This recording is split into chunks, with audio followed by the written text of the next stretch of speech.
여러분 안녕하세요. 오늘 영화는 SF 스릴러 장르의 디스커버리입니다. 이 영상은 영화에 대한 다량의 스포일러를 포함하고 있습니다. 안전벨트 매시고 출발합니다. 토마스 하버 교수가 사후세계의 존재를 밝혀냈습니다. 이 과학자와의 인터뷰 자리에서 기자는 그의 발견이 전 세계에 자살 파장을 불러왔다고 말합니다. 그 진실은 이렇습니다. 병든 사람의 뇌를 아원자 수준까지 분석한 결과 인간의 의식이 육체를 떠나 어딘가로 가는 현상이 발견된 것입니다. 기자가 이렇게 질문합니다. 하지만 죽은 뒤에 어디로 가는지 모르면 사후세계가 있다는 말도 함부로 해선 안 되는 거 아닌가요? 당신의 발표를 듣고 자살한 유명인들과 일반인들에 대한 책임감을 느끼십니까? 하지만 하버 교수는 아니요 라고 대답하죠. 그 즉시 그 자리에서 인터뷰를 촬영하던 카메라맨이 새로운 시작을 선사해주어 고맙다는 말을 하며 권총으로 자살을 합니다. 2년 후 토마스의 아들 윌 하버가 페리를 타고 강을 건너고 있습니다. 그의 아버지의 발견에 대한 방송이 TV에서 나오고 있었죠. 자살률이 계속 폭등하고 있다고 하네요. 이미 그 인터뷰 이후로 2년이 지났지만 윌은 화가 나서 TV를 껐습니다. 그때 그는 페리 반대편에 다른 승객이 있었다는 걸 알게 돼요. 그녀는 자신을 아일라라고 소개합니다. 그들은 잠시 대화를 나누는데요. 아일라의 얼굴이 왜인지 모르게 윌에게 익숙해 보이네요. 아일라는 집단 자살을 이해하지 못하겠다고 하지만 그 발견으로 인해 죽음이 삶의 고통에서 도망치게 해줄 편리한 수단이 되었다고 이야기합니다. 하지만 윌은 자신은 이 상황이 말이 되지 않는다고 생각한다며 자기 입장을 고수해요. 윌의 동생 토비가 항구에서 그를 맞이합니다. 그들은 아버지의 거대한 맨션으로 향해요. 그는 아버지의 거대한 집을 보고 당황하죠. 연구원들과 그곳에서 일하는 사람들은 자살을 시도했지만 살아남은 사람들이에요. 윌은 아버지에게 이 연구들을 이제 그만 포기하라고 말합니다. 그는 토마스에게 연구가 모두 거짓말이라고 말하고 이제 사람들이 자살을 멈추게 하자고 말하죠. 하지만 이 과학자는 코웃음을 칠 뿐이었어요. 자신의 발견은 100% 진실이라고 이야기하면서 말이에요. 사실 그의 아버지가 사후세계에 대해 확신을 가지게 된 건 윌 때문이었습니다. 윌은 이젠 자책을 하며 자기 아버지가 모든 것을 포기하기를 바라고 있어요. 윌은 아버지와 대화 후 바람을 좀 쐬고 싶었던 윌은 가까운 해변가로 나갔습니다. 거기서 아일라를 보았는데요. 그녀는 가방에 무거운 추를 잔뜩 넣고 바닷속으로 걸어 들어가고 있었습니다. 그녀 또한 자살을 하려는 게 분명했어요. 윌은 그녀를 살리고 싶었습니다. 바다로 뛰어들어서는 그녀를 구해서 물 밖으로 나왔어요. 그는 그녀를 맨션으로 데리고 왔습니다. 그리고 토비에게 그녀를 보살펴달라고 부탁하죠. 아일라는 괜찮아 보였지만 절차상 모든 환자들이 받는 것처럼 그녀도 토마스 교수와 면담을 진행하게 돼요. 그때 윌이 방에 들어와 토마스에게 아버지라 부르는 걸 보고 아일라는 당신이 하버 교수의 아들이었냐며 화를 내요. 교수가 그녀를 면담하는 사이 윌은 집안을 좀 둘러보는데요. 집에 특별한 방들과 환자들을 위한 방들이 많이 있다는 걸 알게 됩니다. 밤이 되자 토마스의 이야기를 듣기 위해 모든 환자들과 연구자들이 모입니다. 하버 교수는 인간의 의식이 죽은 뒤 어디로 가는지는 아직 밝혀내진 못했지만 그것이 어딘가로 가는 것만은 분명하다고 다시금 말하며 한 가지 장치를 소개합니다. 정신을 추적할 수 있는 장치로 사후세계로 가는 인간 의식을 녹화할 수 있다고 하네요. 드디어 인간이 죽은 뒤에 어디로 가는지 알게 되는 걸까요? 그는 이 기계의 첫 시연자가 될 사람을 구합니다. 물론 그 첫 시연자가 되어 실험에 도움이 될 존재는 죽은 사람이어야겠죠. 윌은 아버지에게 시체 안치소에 있는 시신을 훔치는 것을 제안해요. 그들은 차를 타고 출발했습니다. 차에서 밝혀진 사실인데 윌과 토비의 어머니도 자살했다고 하네요. 윌은 그것의 책임이 자기 아버지에게 있다고 생각하고 있어요. 토비가 시체 안치소의 경비원의 시선을 분산시키는 사이 윌과 아일라는 팻 필립스라는 이름의 시체를 훔쳤습니다. 맨션으로 돌아와 그날 밤 윌과 아일라는 윌의 방 2층 침대에 각자 누워 긴 대화를 나눠요. 윌은 자기 어머니도 자살했다고 이야기합니다. 윌이 어머니의 시신을 발견한 건 부모님의 결혼 기념일 날 욕조에서였다고 하네요. 그는 자기 아버지가 항상 연구에만 바빠 아내의 상태에 전혀 신경 쓰지 않았던 것을 탓합니다. 하버 교수는 자기 아내가 죽은 바로 그날에도 연구실을 떠나지 않았어요. 윌과 아일라는 손을 맞잡고 잠이 들었습니다. 다음날 그들은 팻 필립스의 시신에 기계를 달았습니다. 장치를 가동하고 실험이 시작되었어요. 모두가 화면을 바라보는데 아무런 일도 일어나지 않죠. 몇 번이나 반복해도 결과는 같았습니다.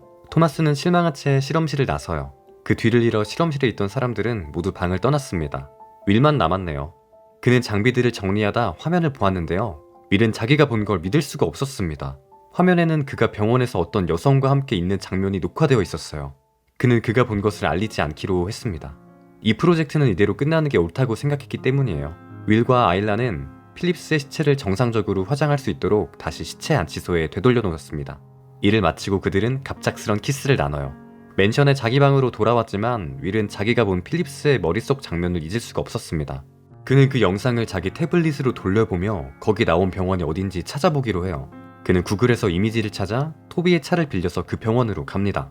하지만 그는 자기가 본 그 복도를 찾을 수가 없었어요. 청소부가 그 복도는 10년 전 병원 리모델링으로 인해 사라졌다고 이야기해주죠. 즉 그 영상은 미래의 것이 아니라 과거의 기억이라는 걸 알 수 있었어요.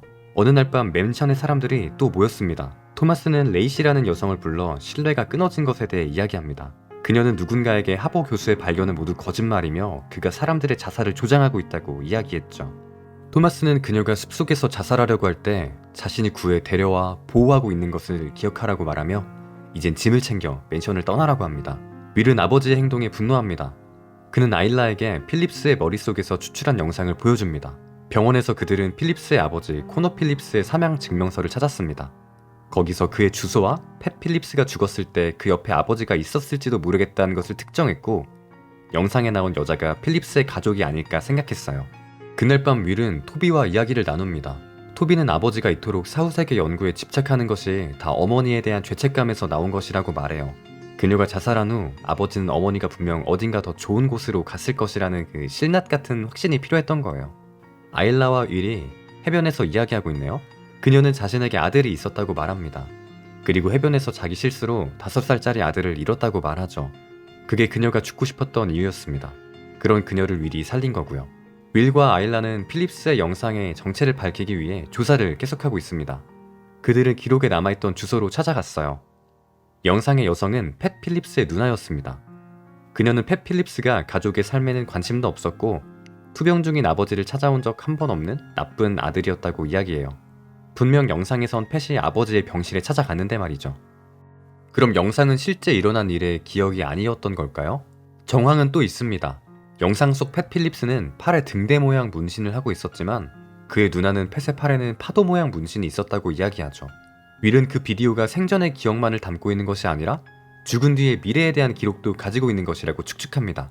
아일라와 윌은 그 영상이 사후세계의 영상이며 죽은 사람들이 스스로의 생전 삶에 대한 더 나은 버전을 꿈꾼 것이며 죽기 전에 하지 못한 것들을 하고 있는 것이라는 결론을 얻게 돼요. 그때 토비가 윌의 방을 박차고 들어와 형의 도움을 구합니다. 토마스가 스스로 실험 대상으로서 그 기계와 자신을 연결했고 자신의 죽음을 유도하고 있었습니다. 윌이 들어가니 기계는 또 영상을 보여줬습니다. 영상 속 토마스는 그의 아내가 자살한 날 그녀를 혼자 두지 않았습니다. 그녀와 결혼기념일 저녁 식사를 함께 했죠. 사람들은 죽은 뒤 자기들의 실수를 되돌릴 기회를 얻는 것이었습니다. 사후세계로 넘어간 인간의 정신은 가장 후회하는 시점으로 돌아가 실제로 자신이 한 행동과 다르게 행동하는 것이 분명해졌어요. 그들은 심장 제세동기를 이용해 아버지를 다시 살려냈습니다. 그들은 그 기계가 작동하는 것을 알게 되어 아주 기뻤습니다. 잠시 후 토마스는 모두를 마당으로 불러 모아 중요한 공지를 하기 시작했습니다. 하지만 그가 말을 막 시작하자마자 총소리가 들렸죠. 관중들은 망연자실한 표정으로 총이 발사된 곳을 보았어요. 레이시가 있었습니다. 그녀는 아일라를 총으로 쐈어요. 모두의 원망 어린 시선에 레이시는 자신은 아일라를 죽인 게 아니라 그녀에게 두 번째 삶의 기회를 준 것이라고 말해요. 아일라는 윌의 팔에 안겨 거친 숨을 몰아쉬며 이제 더는 죽고 싶지 않다고 이야기해요. 토비와 토마스는 아일라에게 일어난 일에 대해 논의합니다. 경찰이 그녀의 가족에 대해 물었습니다. 토마스는 자기 때문에 너무 많은 사람이 죽었다며 그 기계와 모든 흔적을 없애야 한다고 말하고 실험실로 향하죠. 하지만 실험실의 문이 잠겨 있습니다.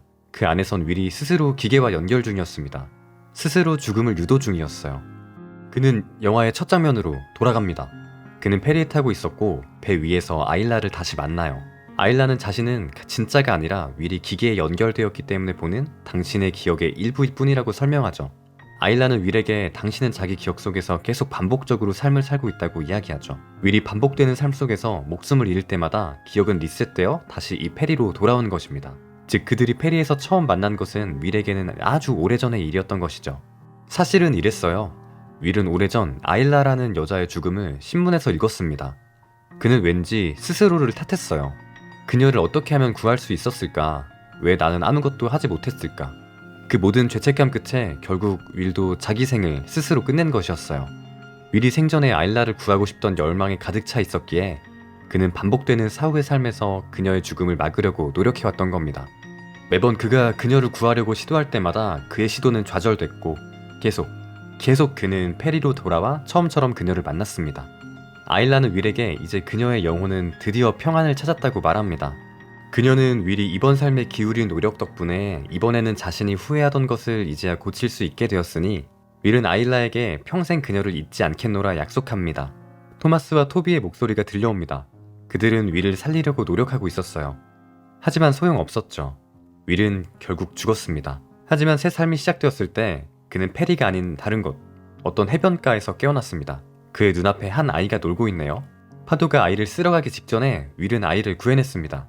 깜짝 놀란 아이의 엄마가 달려왔죠. 아일라였습니다. 그 아이가 바로 아일라의 5살 된 아들이었죠.